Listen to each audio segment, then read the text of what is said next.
So welcome students. तो students, आज हम अपना क्लास 7th मैथमेटिक्स में जो थर्ड चैप्टर है आपका डाटा हैंडलिंग उसको करेंगे। तो जैसे कि बेटा आपको पता है कि लास्ट टाइम से इस बार ये आपका सिलेबस जो है वो रिड्यूस हुआ है ना। तो मैं आपको रिड्यूस सिलेबस के अकॉर्डिंग ही पढ़वाऊंगा। जो टॉपिक्स आपके रिड्यूस हो चुके हैं तो उनको हम नहीं पढ़ेंगे, ठीक है। तो जल्दी से बच्चों अपनी कॉपी पेन लेकर आए, क्योंकि मैं आपको पूरा का पूरा चैप्टर यूट्यूब पर ये करवाने वाला हूँ क्लास 7th मैथमेटिक्स का। इवन यही चैप्टर नहीं, जितना भी आपका मैथ है तो बिल्कुल ऐसे ही यार, हम बिल्कुल हाई क्वालिटी कंटेंट एकदम मजे से है ना सब कुछ करेंगे कि अरे आपको कहीं पर भी यार ट्यूशन रखने की जरूरत नहीं पड़ेगी। इतनी गारंटी मैं देता हूँ आपकी, है ना। पूरी की पूरी एनसीईआरटी आपको ऐसे मैं रटवा देने वाला हूँ, है ना। तो अच्छे से इसको करेंगे। एक बार एनसीईआरटी कंप्लीट हो जाए हमारी तो उसके बाद तुम लोगों को मैं एक्स्ट्रा क्वेश्चन भी ढेर सारे करवाने वाला हूँ, है ना। तो बेटा ये चैप्टर अब हम शुरू करते हैं। तो चैप्टर का नाम है हमारे पास डाटा हैंडलिंग। तो डाटा हैंडलिंग का मतलब क्या होता है कि हम किसी भी कंपनी में होते हैं ना, तो उस कंपनी में कुछ भी डाटा होता है तो उसको कैसे हैंडल किया जाता है ना। तो ये स्टार्ट होता है अब की बार आपका जो नया सिलेबस है। तो उसमें सबसे पहला जो टॉपिक दिया हुआ है वो आपका दिया हुआ है रिप्रेजेंटेटिव वैल्यूज, है ना। तो इसमें हम अलग अलग वैल्यूज पढ़ेंगे। तो सबसे पहले बेटा जो आपका टॉपिक है, जो सबसे पहला जो टॉपिक आपका वो है एवरेज के बारे में पढ़ेंगे, ठीक है। जैसे यहाँ पे लिखा हुआ है कि you might be aware the term average and would have cross statement involving the term average in your daily day to day life. तो ये क्या कह रहा है कि हमें एवरेज जो बोलते हैं हम डेली यूज में हम उसको कैसे यूज करते हैं। जैसे कि हमारे पास लिखा हुआ है कि Isha spends on an average of about 5 hours daily for her studies. The average temperature at this time of the year is about 40 degree Celsius, है ना। The average age of peoples in my class is 12 years. तो basically हम average का use करते हैं। तो अब मैं आपको बेसिकली एवरेज का जो मतलब है वो समझाने वाला हूँ।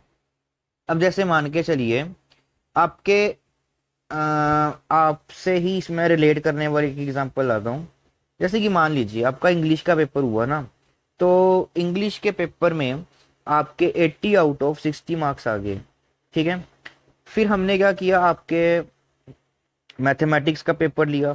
तो मैथमेटिक्स के पेपर में बेटा आपके 70 मार्क्स आ गए, ठीक है, आउट ऑफ 80। ये सारा आपके चल रहे हैं आउट ऑफ 80। तो अब साइंस का लिया।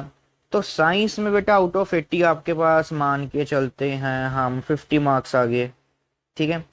फिर हम ये चलते हैं कि आपके एसएसटी का सब्जेक्ट जो हुआ उसमें आपने अच्छा स्कोर किया, आपके आ गए 60 मार्क्स, ठीक है। तो ये आपका कुछ डाटा आया, इंग्लिश में इतने, मैथ में इतने, साइंस में इतने और एसएसटी में इतने। तो आप क्या करते हो, आप इन अपने नंबर्स की एक एवरेज निकालते हो। एवरेज का मतलब क्या है कि हम क्या करेंगे, इन सभी में इक्वल डिस्ट्रीब्यूशन कर देते हैं। तो मतलब एवरेजली हम बोलेंगे, हम उसके लिए क्या बोलेंगे कि सबसे पहले हम ये जितने भी बेटा ये नंबर आ रहे हैं ना, आपने इन सभी को ऐड कर देना है, ठीक है। सभी को क्या कर देना है, ऐड कर देना है। अब ये कितने नंबर आए हैं आपके पास, 4। तो डिवाइडेड बाय 4। तो ये आपका 60 60 120 और ये भी 120, डेट इज आपका हो जाएगा ये 240 के अराउंड। तो 240 को जब हम 4 से डिवाइड करेंगे बेटा तो हमारे पास आएगा 60। अब जो ये नंबर 60 आया ना, तो ये 60 नंबर क्या आया, हम ये बोलेंगे कि हमारे एवरेजली हर एक सब्जेक्ट में 60 मार्क्स आए हैं हमारे ईच सब्जेक्ट में। मतलब कि मैंने क्या किया, इसको भी मान लिया कि यहाँ पे भी मेरे इंग्लिश में भी 60 आए हैं। मैंने ये मान लिया मैथ में भी मेरे पास 60 नंबर आए हैं। मैं ये मान लेता हूँ कि भाई साइंस में भी बेटा आपके 60 मार्क्स आए हैं और एसएसटी में भी आपके 60 मार्क्स आए हैं। अब टोटल मार्क्स देखिए आपके पास कितना बन रहा है, 240 बन रहा है और ऊपर भी कितना बन रहा है, 240। तो एवरेज का बेसिकली हम यही कॉन्सेप्ट लेते हैं कि कुछ डाटा होता है तो उसकी एवरेज निकालते हैं और बोलते हैं कि यार सभी में मतलब कि वो ओवरऑल इतना है, हमारे को एक आइडिया मिल जाता है एवरेज का, है ना, कि चल क्या रहा है प्रोसेस, ठीक है। तो ये होता है आपका बेसिकली एवरेज। अब हम आगे बढ़ते हैं। हम देखिए तो एवरेज को ही बेसिकली हम डिनोट करते हैं हमारे अरिथमेटिक मीन से, ठीक है। इसका अल्टरनेट नाम है अरिथमेटिक मीन। देखिए the most common representative value हमने पढ़ रहे हैं, तो वो क्या होती है हमारे पास, अरिथमेटिक मीन होती है, ठीक है। To understand in a better way हम इसको पढ़ते हैं। अब ये वही चीज है जो मैंने आपको सिखाई है। क्या कह रहा है कि हमने दो वेसल्स लिए, वो क्या कह रहा है कि हमने दो वेसल्स लिए, एक कंटेन कर रहा है 20 लीटर, है ना। तो मैं यहाँ पे आपको समझाने के लिए वेसल से बना लेता हूँ।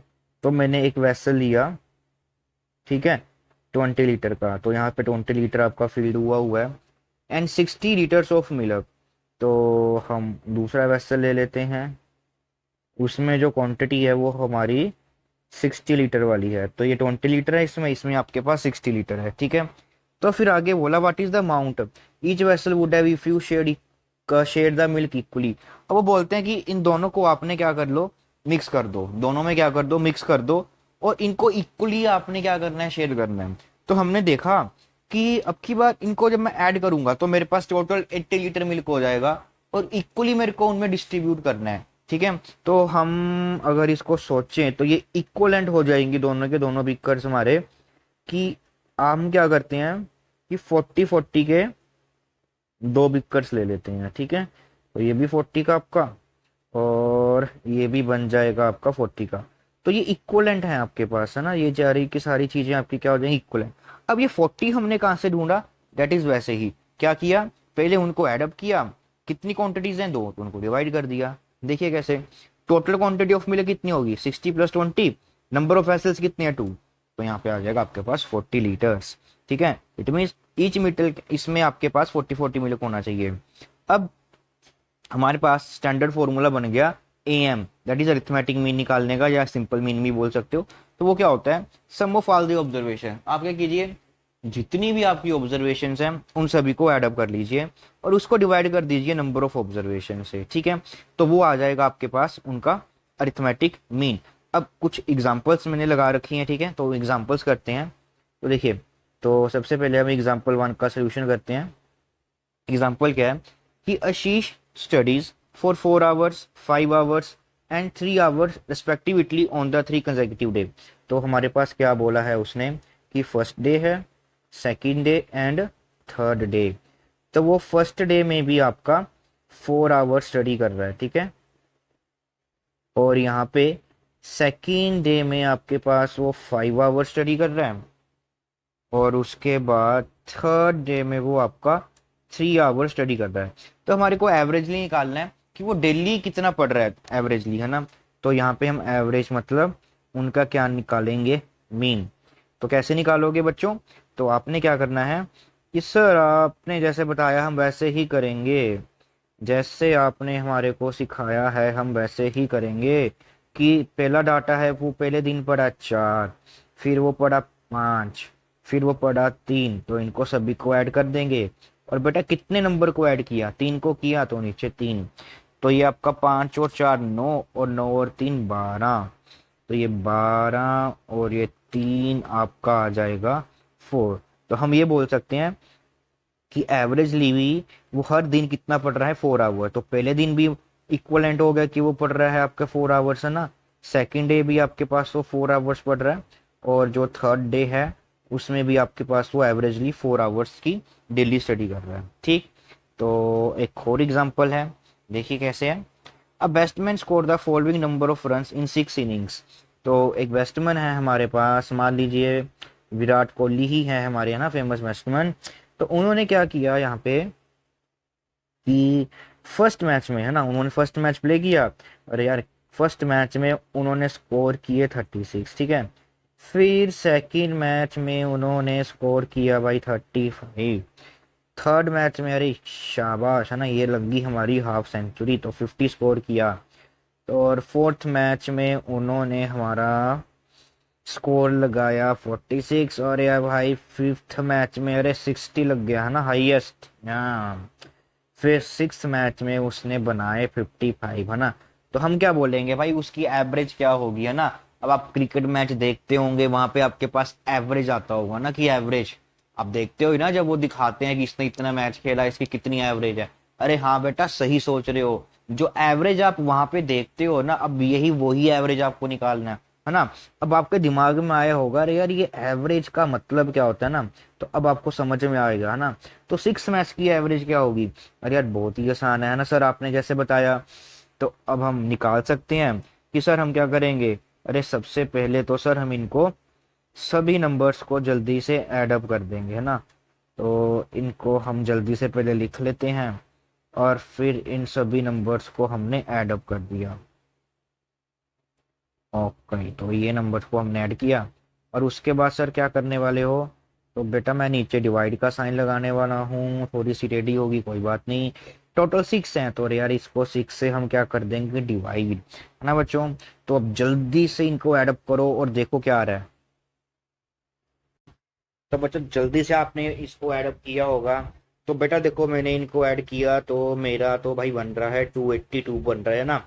तो बेटा अगर किसी और का कुछ बन रहा है ना तो मेरे को कमेंट सेक्शन में बता देना ना, तो उसकी बाद में खबर लेते हैं फिर। तो 282 से बेटा 6 को डिवाइड करो जल्दी से, तो ये जाएगा 4 पे, फिर सर जाएगा ये आपका 7 पे। अरे शाबाश, है ना? तो आपने क्या किया बेटा, विराट कोहली की आपने एवरेज निकाल ली। इजी, उसने 47 की उसकी एवरेज है। तो बेटा बिल्कुल वैसे ही यार ये वो एवरेज निकालते हैं। अब विराट कोहली ने मान लो 500 मैच खेला है ना, तो 500 मैच में देख लेंगे यार उसे कितने रन बनाए हैं ना, तो उनको सभी को ऐड कर देंगे और 500 से डिवाइड कर देंगे और वही आपके पास एवरेज आ जाएगी, है ना? क्या बात है सर, आपने हमारे को एवरेज निकालनी सिखाई है ना? अरे हाँ बेटा, ऐसे ही एवरेज निकालते हैं वो भी, ठीक है। तो इसके बाद बेटा हमारे पास जो अगला टॉपिक शुरू हो गया, एवरेज आपका खत्म हुआ तो रेंज, है ना?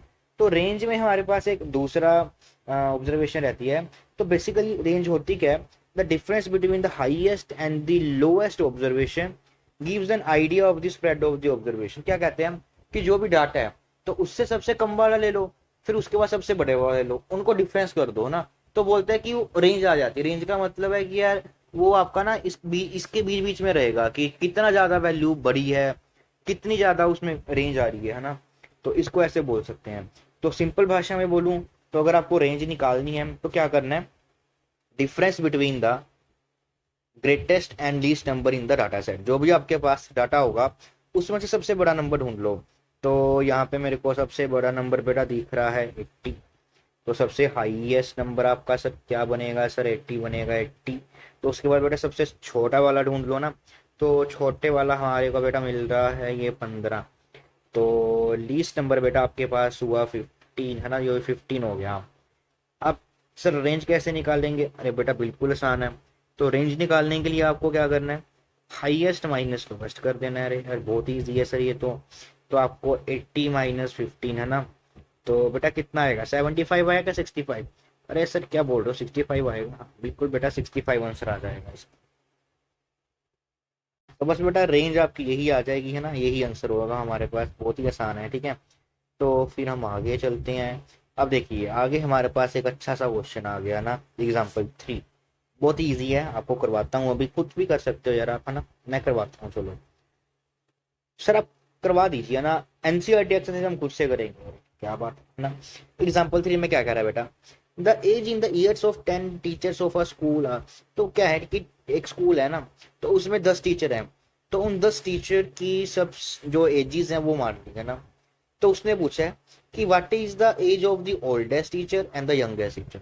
तो बेटा जब भी आपके पास ये डाटा आए ना, तो सबसे पहले क्या कीजिए, उसको असेंडिंग डिसेंडिंग ऑर्डर में अरेंज कर लीजिए। मतलब असेंडिंग ऑर्डर में करते हैं कि हम सबसे छोटा लिखेंगे ना, सबसे छोटे वाला। तो बेटा मेरे को सबसे छोटा दिख रहा है 23। हाँ बिल्कुल ठीक। तो सबसे छोटा हम लिख लेते हैं यहाँ पे 23। फिर उसके बाद मेरे को दिख रहा है 26। तो यहाँ पे हमने लिख दिया अपना 26। 26 से बड़ा कौन है, कौन आएगा, कौन आएगा, कौन आएगा, कौन आएगा? 26 से बड़ा बेटा आपका आएगा 28, है ना? तो 28 ईयर का टीचर आ गया। अब 28 वाला आ गया, 28 से बड़ा आपका आएगा बेटा 32। तो यहाँ पे फिर हम 32 लिख लेंगे। फिर उसके बाद आ जाएगा बेटा आपका 33। तो यहाँ पे हम 33 लिख लेते हैं। 33 के बाद कौन आएगा, अरे ये आएगा 35। तो यहाँ पे 35 आ गया आपके पास। फिर कौन आएगा रेस में आगे, 35 के बाद आ रहा है 38 वाला। फिर उसके बाद आ रहा है आपका ये 40 वाला, है ना? तो यहाँ पे हम 40 लिखेंगे। फिर 41 है ना? तो यहाँ पे हम 41 भी लिखेंगे। और एक बेचारा जो बचा हमारे पास उसको मैं नीचे लिख रहा हूँ, है ना? तो स्पेस खत्म होगी मेरे पास। तो मेरे पास ये आ गया आपका 54। तो ये सारा हमने बेटा लिख लिया ना। अब वो क्या कह रहा है कि what is the age of the oldest teacher and that is of the youngest teacher. तो यंगेस्ट टीचर कौन होगा, अरे यार यंगेस्ट टीचर है ना? अरे सर 30 वाला है ना, तो यहाँ पे हमारे पास फर्स्ट का आंसर आएगा कि शॉर्ट फॉर्म में लिख रहा हूँ बेटा, ये यंगेस्ट वाई टी टीचर है ना। यंगेस्ट टीचर बेटा आपका आएगा 54। यंगेस्ट टीचर सर 54, अरे गलत लिख दिया सर, आप क्या कर रहे हो ना। यंगेस्ट टीचर बेटा 54 नहीं आएगा, यंगेस्ट का मतलब होता है बेटा जो सबसे जवान है, दैट इज 23 आएगा, ठीक है। फिर उसके बाद आपके पास आएगा बेटा ओल्डेस्ट टीचर। ओल्डेस्ट टीचर जो सबसे एज टीचर है ना, और आप सभी को पता है जो सबसे एज टीचर होते हैं वो कैसे होते हैं। तो चलो चलो लिखते हैं इसको जल्दी से। तो ये आएगा बेटा आपका 54। तो यंगेस्ट टीचर 23 वाला और ओल्डेस्ट टीचर आपका आ जाएगा बेटा 54 वाला। ओके ओके ओके सर, हमारे को आ गया। उसके बाद बेटा उसने बोला कि रेंज, अब देखो इसको निकालने का कितना फायदा हुआ ना हमारे पास। अब हम इसकी रेंज भी निकाल सकते हैं सर। तो मैंने पूछा बेटा कैसे निकालोगे, कि सर अभी अभी तो आपने बताया कि सबसे बड़ा वाला ले लीजिए सबसे पहले। तो बेटा ये बिल्कुल ठीक है ना, उसमें से जो सबसे छोटे वाला है उसको माइनस कर दीजिए, तो सर आपके पास आ जाएगा ना। तो ये 1 आएगा बेटा, यहाँ पे 3, तो रेंज कितनी आ गई आपके पास 31। तो यार बहुत ही आसान है ये तो सर। फिर थर्ड वाला क्या कह रहा है कि मीन एज निकालनी है, अरे मीन निकालना है मीन, तो जल्दी से। तो क्या करेंगे हम, 23 plus 26 plus 28 plus 32 plus 33 plus 35 plus 38 plus 40 plus 41 plus 54। अरे यार मेरी स्पेस खत्म होगी बेटा, तो मैं इसको ना नीचे लिख रहा हूँ, तो थोड़ा सा आपको अजीब लगेगा। प्लस 54 हमने इसको यहाँ पे लिख दिया ना। अब सभी को जल्दी से एडअप करो, एडअप एडअप एडअप, जल्दी से लग जाओ इनको ऐड करने के लिए ना। जितनी देर में ये डिवीजन की लाइन लगाता हूँ उतनी देर में आप सभी का पेन कॉपी पे ही ऐड हो जाना चाहिए। और अब इनको गिनने की जरूरत नहीं है तो बेटा, क्योंकि यहाँ पे हमारे को गिवन है कि 10 नहीं होगी है ना, तो सीधा आपके पास यहाँ पे आ जाएगा 10। तो बेटा इन सभी को जब आपने ऐड किया होगा तो बेटा देखो मैं इसका आंसर थोड़ा सा ना ऊपर लिख रहा हूँ ना। तो मेरे पास इन सभी का आंसर आया है 350 आया है ना। और आपका पता नहीं मेरे को क्या आया होगा बेटा, मेरा तो 350 आया है। तो ये 350 आ गया, 10 से 10 गया, तो एवरेज आ जाएगी बेटा 35। इसका आंसर आ रहा है 35। तो बहुत ही सर हमारे को सब कुछ समझ में आ गया। आपने हमारे को ये चीज़ बताई इसमें कि इसको रेंजिंग ऑर्डर में कैसे लिखना है, तो सबसे पहले ये लिखना है। फिर सर इसी क्वेश्चन में आपने हमारे को बता दिया कि ये एज कैसे निकालनी है, तो रेंज भी आपके पास आ गई बेटा। फिर आपने सर हमारे को इसी क्वेश्चन में बता दिया कि उसी डाटे का मीन कैसे निकालना है, तो ये भी हो गया। अब सर हमारे को सारे का सारा ये समझ में आ गया। अब हम घर पे एनसीईआरटी एक्सरसाइज अपने आप से सारी आपको करके दिखाएंगे। तो मैंने बोला बेटा बिल्कुल ठीक है ना, आप सभी को खुद से एनसीईआरटी एक्सरसाइज करनी है और मैं इसके बाद उसका सोल्यूशन भी आपको प्रोवाइड करने वाला हूँ ना। तो जिसमें अटकोगे तो वहां पे देखना, सबसे पहले खुद करना, अगर अटके फिर करना। और बेटा चैनल को सब्सक्राइब करना मत भूलना है ना, क्योंकि आपको पूरा का पूरा मैथ में ऐसे ही पढ़ाने वाला हूँ, तो मजे से पढ़ेंगे। तो चलो बेटा मिलते हैं अब अगले लेक्चर में है ना। और यार वीडियो को लाइक और शेयर कर दो यार दोस्तों के साथ है ना, दूसरे बच्चों का भी भला साथ में मेरा भी कुछ हो जाएगा ना। चलो बेटा मिलते हैं हम अगले लेक्चर में। Okay bye bye.